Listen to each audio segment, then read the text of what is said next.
Hello दोस्तों, आप सभी का इस YouTube चैनल में स्वागत है। और आज हम लोग झारखंड के बारे में पढ़ने वाले हैं, जो कि आज का टॉपिक है झारखंड की जनगणना 2011।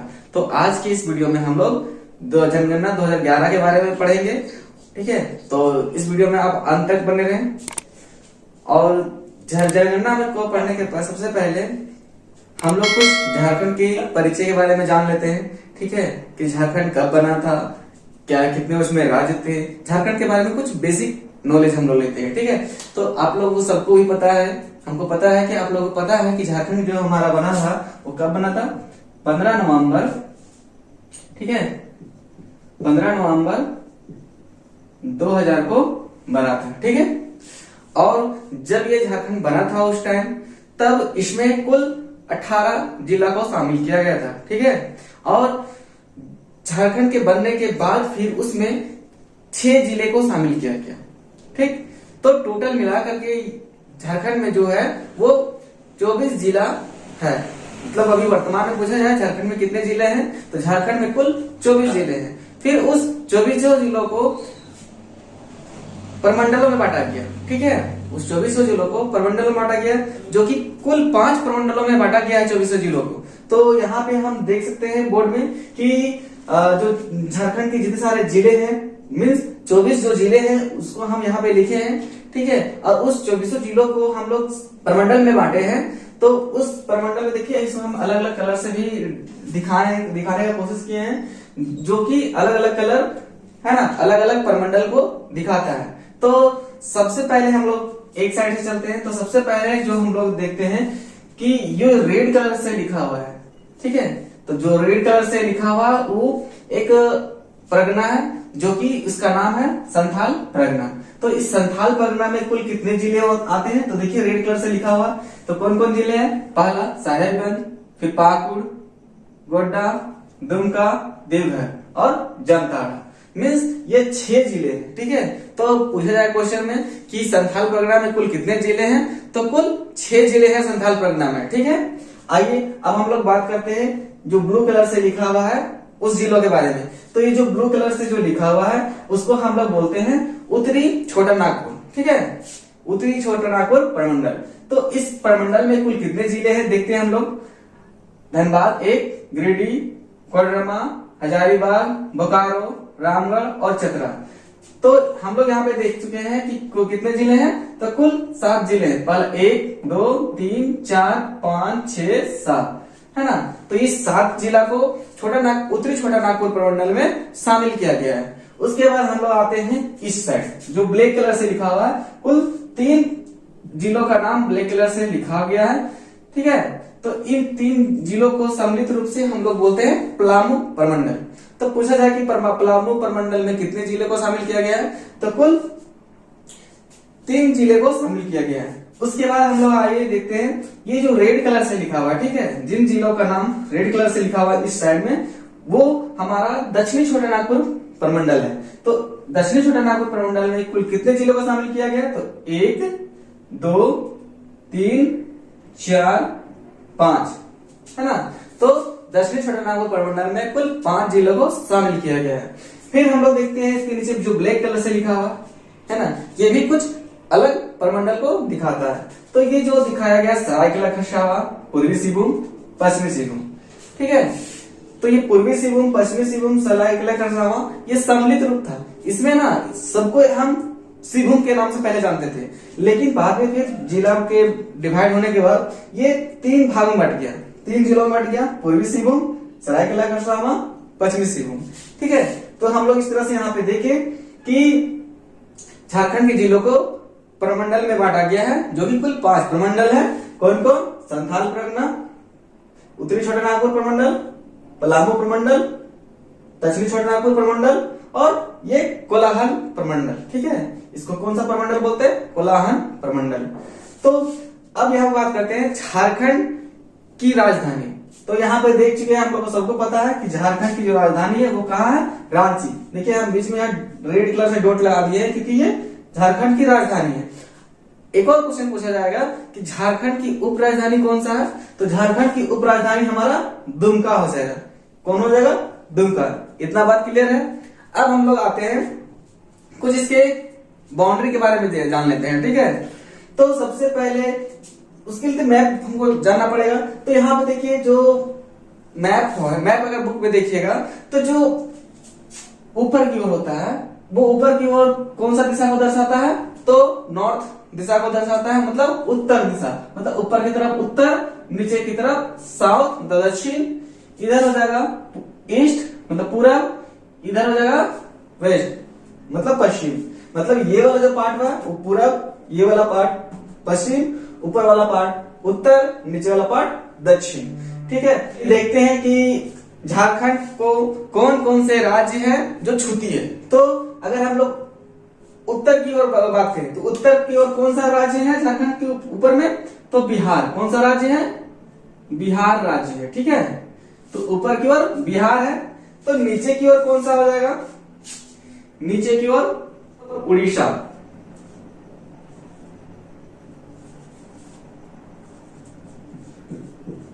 उड़ीसा या ओडिशा। इधर हम लोग बात करते हैं पूरब की ओर, तब पूरब की ओर पश्चिम बंगाल, ठीक है, पश्चिम बंगाल। पश्चिम की ओर बात करते हैं तो यहां पे हो जाएगा छत्तीसगढ़, छत्तीसगढ़। और यहां पे जो बात करते हैं एक उत्तर प्रदेश, यूपी, ठीक है, ये याद रखिएगा। तो यहां पे देखिए कि झारखंड का ऊपर की ओर कौन सा राज्य है, तो बिहार है। नीचे कौन सा राज्य मिलेगा, तो उड़ीसा मिलेगा।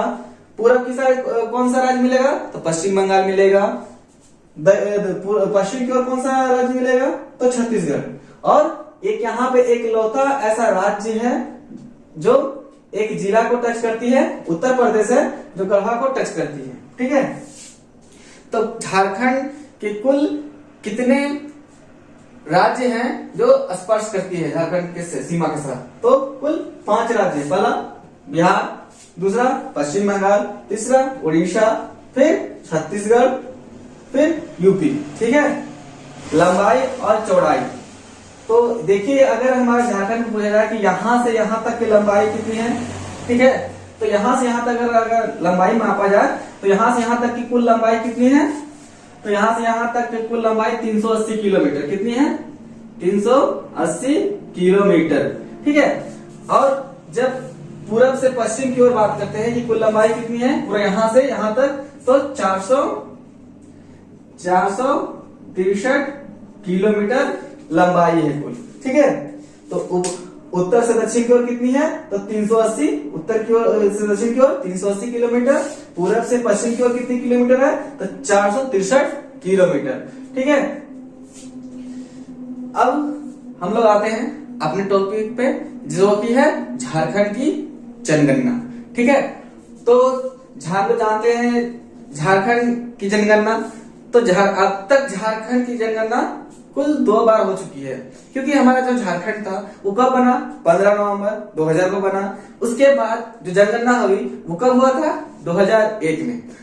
मतलब राज्य बनने के बाद 2001 में फर्स्ट बार झारखंड में जनगणना हुआ, ठीक है। उसके बाद 10 साल के बाद, क्योंकि हम लोग जानते हैं कि जो जनगणना अभी चल रही है वो 10 साल के बाद वो रिपीट होती है, मीन्स हर एक 10 साल के बाद हर एक राज्य में जनगणना होती है। तो 2001 में सबसे पहले जनगणना हुआ झारखंड में, उसके बाद 2011 में, ठीक है।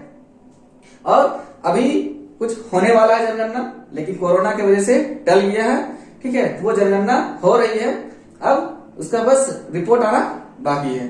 तो अभी हम लोग जो चल रहे हैं वो झारखंड के 2011 की जो जनगणना हुई थी उसके हिसाब से जो चल रहा है, और क्वेश्चन भी जो अभी आएंगे आपको एग्जाम में वो झारखंड की 2011 की जनगणना के हिसाब से ही आएगी, ठीक है।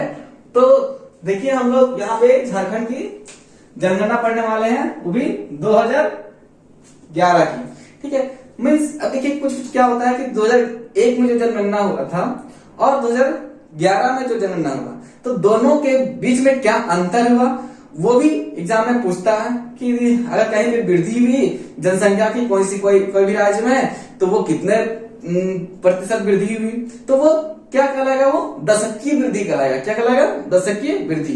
तो लिंगानुपात में वृद्धि हुई, कितना का वृद्धि हुई, तो दशकीय वृद्धि कितना हुआ, वो मतलब 10 सालों में। वो पहले 2011 में कितना था, 2001 में कितना था, और अब 2011 में कितना था हुआ। अब ये दोनों में वृद्धि कितना का हुआ, ठीक है, तो उसको दशकीय वृद्धि कहते हैं। तो चलिए सबसे पहले हम लोग स्टार्ट करते हैं। तो जनगणना में देखिए फर्स्ट है हमारा कुल जनसंख्या, ठीक है। झारखंड की कुल जनसंख्या की बात करते हैं, तो झारखंड की कुल जनसंख्या कितनी है, तो 3,38,88,134 है ना। अगर आपसे कोई क्वेश्चन पूछ दे कोई एग्जाम में, या कोई भी पूछ दे आपसे कि झारखंड की जनगणना कितनी है, मतलब जनसंख्या कितनी है, तो 2011 के हिसाब से भी बोलना है कितना, 3,38,88,134, ठीक है।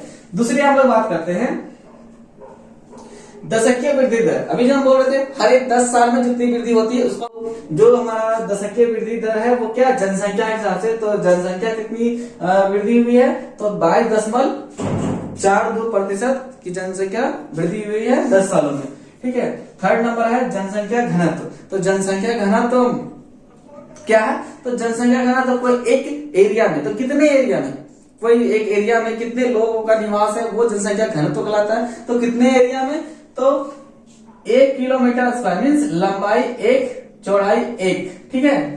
गुना करेंगे तो क्या 1 किलोमीटर स्क्वायर हो जाएगा, लेंथ इंटू ब्रेथ करेंगे तो, है ना। तो लंबाई 1 किलोमीटर और चौड़ाई 1 किलोमीटर को मल्टीप्लाई करेंगे तो 1 किलोमीटर स्क्वायर आएगा। तो इतना में कितने लोगों का निवास है, वो हमारा जनसंख्या घनत्व कहलाएगा। तो झारखंड की जनसंख्या घनत्व कितनी है, तो वो 414 व्यक्ति प्रति वर्ग किलोमीटर स्क्वायर में, है ना। थर्ड नंबर पॉइंट है लिंगानुपात। तो लिंगानुपात क्या है, तो ये जो अनुपात है वो महिला और पुरुषों के बीच का रेशियो है, अनुपात है। मीन्स अब ये अनुपात कितने महिला में कितने पुरुष में, तो देखिए ये जो लिंगानुपात दिखाया गया है वो स्त्री का है, महिलाओं का है। मीन्स 1000 पुरुषों में महिलाओं की संख्या कितनी है, 1000 में 949, ठीक है। 1000 पुरुषों में महिलाओं की संख्या 949, ये है लिंगानुपात, ठीक है। फिर यहाँ पे बात करते हैं साक्षरता दर। झारखंड में जितने भी लोगों का निवास है, जितनी जनसंख्या है झारखंड की, उसमें से कितना प्रतिशत लोग शिक्षित है, साक्षर है। तो कितने प्रतिशत साक्षर है, तो 66.41%, कहने का मतलब है 66.41%। फिर हम लोग बात करते हैं शिशु लिंगानुपात, ठीक है। शिशु लिंगानुपात, उससे पहले हम लोग यहाँ पे देखते हैं, ठीक है, कि झारखंड में जो साक्षरता दर तो है 66.41%, उसमें से पूछा जाएगा कि, है ना, कि सबसे ज्यादा साक्षर वाला जिला कौन है ना, सबसे ज्यादा एजुकेटेड डिस्ट्रिक्ट कौन सा है, तो सबसे ज्यादा शिक्षित जो है वो हमारा रांची जिला है ना। रांची जिला में बहुत ही ज्यादा शिक्षित लोग रहते हैं। तो कितने लोगों का निवास है, कितने शिक्षित लोग हैं, 100% शिक्षित में से रांची में केवल 66.06% लोग साक्षर हैं। और ये जो कि सबसे पूरा होल जिला में से सबसे ज्यादा साक्षर जिला रांची है। अब सबसे ज्यादा साक्षर जिला रांची है, तो सबसे कम साक्षर जिला कौन है, तो सबसे कम साक्षर जिला हो जाएगा हमारा पाकुड़, ठीक है। कौन सा हो जाएगा, पाकुड़। इसकी यहाँ पे प्रतिशत कितनी है, 48.82%, ठीक है। तो यहाँ पे पता चल गया कि झारखंड में सबसे ज्यादा शिक्षित जिला रांची, दूसरा जो सबसे लास्ट में है, मतलब सबसे कम शिक्षित जिला वो है पाकुड़। फिर हम लोग यहाँ पे आते हैं शिशु लिंगानुपात। जैसे हम लोग महिलाओं का यहाँ पे जो लिंगानुपात पढ़े थे, उसमें बस क्या लग गया, शिशु मीन्स बच्चों में, है ना, कितने बच्चे लड़की है और कितने बच्चे लड़का है, उसका अनुपात पूछ रहा है। तो प्रति 1000 पुरुष बच्चे में से महिला बच्ची कितनी है, 948, कितनी है, 948। तो यहाँ पे शिशु लिंगानुपात कितना हो जाएगा पूरा झारखंड का, 948, ठीक है। जो झारखंड में अनुसूचित जाति की जो आबादी है मतलब एससी कैटेगरी के जो आबादी है वो कितना है 12.1%। कितना है 12.1%। ठीक है, इसको याद रखिएगा। और बात करते हैं कि जो एससी कैटेगरी है वो झारखंड में कौन सा जिला में इसका निवास सबसे ज्यादा मात्रा में। ठीक है, तो यहाँ पे देखिए कि जो हमारा जो चतरा जिला है ना, चतरा जिला में एससी कैटेगरी के लोग बहुत ही ज्यादा मात्रा में रहते हैं। इसकी जहाँ पे आबादी है 32.65%। ठीक है, तो सबसे ज्यादा एससी कैटेगरी के लोग कहाँ रहते हैं, तो चतरा जिला में सबसे ज्यादा रहते हैं।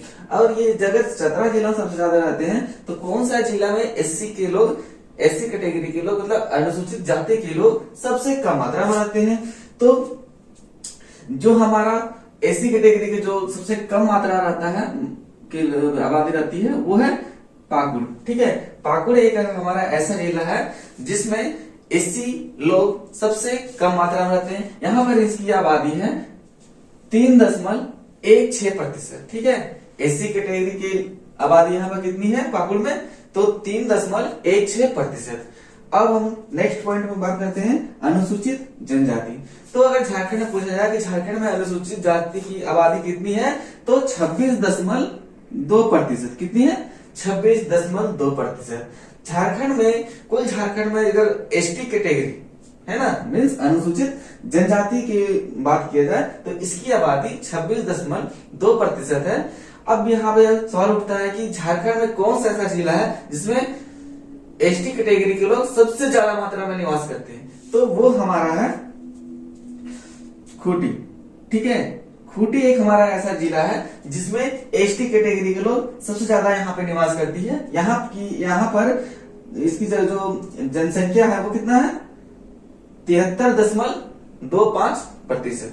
ठीक है, मीन्स कहने का मतलब है कि जो यहाँ पे है गुमला हो गया, लोहरदगा हो गया, सिमडेगा हो गया, इस वाले जिले में जो एसटी के लोग कैटेगरी के लोग होते हैं ज्यादातर आपको दिखने मिलेंगे। लेकिन सबसे ज्यादा मात्रा में एसटी कहाँ रहती है, कहाँ रहते हैं, तो ये खूंटी में रहते हैं। इसका जो प्रतिशत है 73.25% है, याद रखिएगा। और जब ये सबसे ज्यादा खूंटी में रहती है तो सबसे कम कहाँ, कौन सा ऐसा जिला जिसमें एसटी के लोग सबसे, एसटी कैटेगरी के लोग सबसे कम निवास करते हैं, तो वो हमारा हो जाएगा कोडरमा।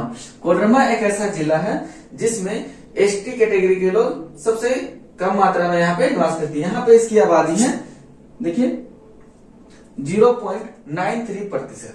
ठीक है, अब हम लोग नेक्स्ट बात करते हैं भौगोलिक क्षेत्रफल। ठीक है, भौगोलिक क्षेत्रफल कहने का मतलब है जो हमारा झारखंड का जो क्षेत्रफल है वो कितना है। तो हमारा जो झारखंड का जो क्षेत्रफल है 2011 की जनगणना के अनुसार तो 69,714 किलोमीटर स्क्वायर में है ना, 69,714 किलोमीटर स्क्वायर या वर्ग किलोमीटर। कहीं कहीं पे इसका जो आंकड़ा है वो चेंज होकर के देखिए यहाँ पे 69,716 किलोमीटर स्क्वायर यहाँ पे लिखा रह सकता है। मतलब मीन्स यहाँ पे 14 का जगह 16 भी हो सकता है। ठीक है, तो वो भी सही है। अब वो सही क्यों है, क्योंकि वो 2021 की जो जनगणना है उसके अनुसार है। ठीक है, ये 2011 की जनगणना के अनुसार है। तो अगर देख लीजिएगा ऑप्शन में कैसा रहेगा, जो ऑप्शन में जैसा रहेगा उसके हिसाब से आप वहां पे करेक्ट करिएगा आंसर। ठीक है, और एक बात यहाँ पे कि झारखंड का जो क्षेत्रफल है ना, अब ये बात उठता है कि भारत में झारखंड का क्षेत्रफल का कुल हिस्सा कितना है। मीन्स भारत में अगर 100% है अपने आप में, तो उसमें 100% में भारत का हिस्सा, झारखंड का हिस्सा कितना परसेंट है। तो जो झारखंड का हिस्सा है वो कितना परसेंट है, तो 2.42% है। ठीक है, अब यहाँ पे नेक्स्ट 10 पॉइंट आता है। 10 पॉइंट क्या है कि वन क्षेत्रफल है ना, झारखंड की कुल जो भूमि है यहाँ पे 24 जिला का जो भूमि है उसमें से वनों का क्षेत्रफल कितना है। तो वन का हिस्सा कितना है, क्षेत्रफल कितना है, तो 29.45%। ठीक है, जो वन है पूरा झारखंड में 29.45% में वन की आबादी है, मीन्स जंगल है 100% भूमि में